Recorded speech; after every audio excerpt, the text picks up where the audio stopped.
Kaixo Kepa, kaixo Joseba, Gasen Ortuzar naiz, eta Kepa, zu dagoeneko badakizu zelan egiten dugun lan hemen, baina zuri Joseba azalduko dizu zelan egiten dugun gure izokinketu ospetsua.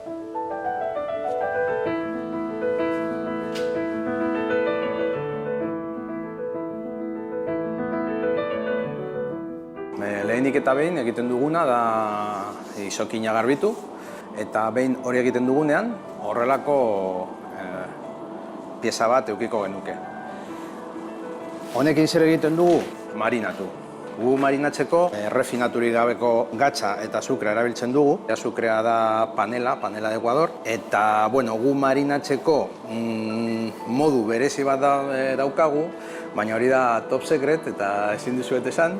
Eta beraz, marinatu arrunt bat egingo dut. Marinatu mota bi dauz. Bat egiten dana lehorrean, nik egiten ari naizena, eta beste bat salmuera batekin egingo zen. Eta horrela utziko genuke, 24-48 ordu. Etxean egin nahi baduzue horrelako zeozer, egin beharko zenukeena da oskailuan sartu plastiko batekin eta gainean jarri beharko zenuke pisu pizkat, horrela ondo deshidratatzeko.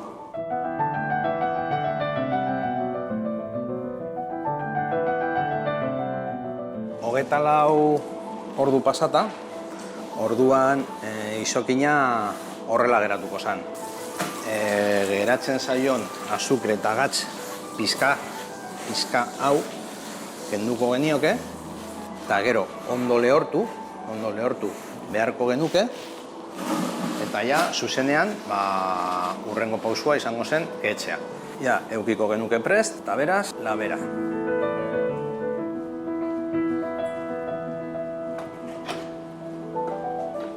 Eta orain prestatu beharko genuke zerrina. Erre alizateko eta horrela ketu alizateko. Zerri mota hau da, guk egiten dugu pagoa eta aritzakin. Pausurik garrantzitsuena da. Azken finean, keetxea ez da zerrin bat edo egur bat erretzea eta listo. Egin behar duguna hor da, teknika bat erabili, ezetasuna kontrolatu, temperatura kontrolatu behar dugu bebai ze temperaturatan erretzen den zerrina, hori oso garrantzitsua da. Ura botatzen diogu zerrinari, eta gu nahi dugun ezetasunean dagoenean, botatzen dugu ona. Ketzeko modu asko dauz, guk egiten duguna da dentsitate handia sartu, eta gero ke hori bota egiten dugu, eta ke berri bat sortzen dugu berriro be. Orduan, horrekin lortzen dugunarekin da kea garbia egotea momentu guztietan.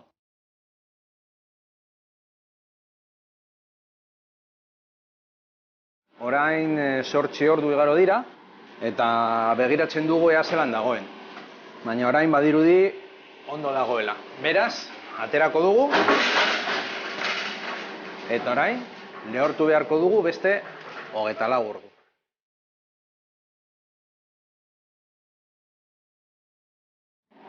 Hiru egunak pasata, orain badaukagu prest, eta hasiko gara mozten. Izokinak ekartzen ditugu edo Norvegiatik edo Eskoziatik. Harritzen gaitu, ze askotan Norvegiar asko datoz eta gustatzen zaie pilo bat gure salmoia, gure izokina, eta eramaten dute haien herrira gure izokina. Orduan guretzako nahiko harrigarria da, baina bueno, Kepa eta Joseba, ikusi duzu zelan egin dugun izokinketua, beste produktu batzuk ere badauzkagu, adibidez atun gorria, hegaluzea, baina hori beste saio batean azalduko dizuet, bale? Gero arte, agur.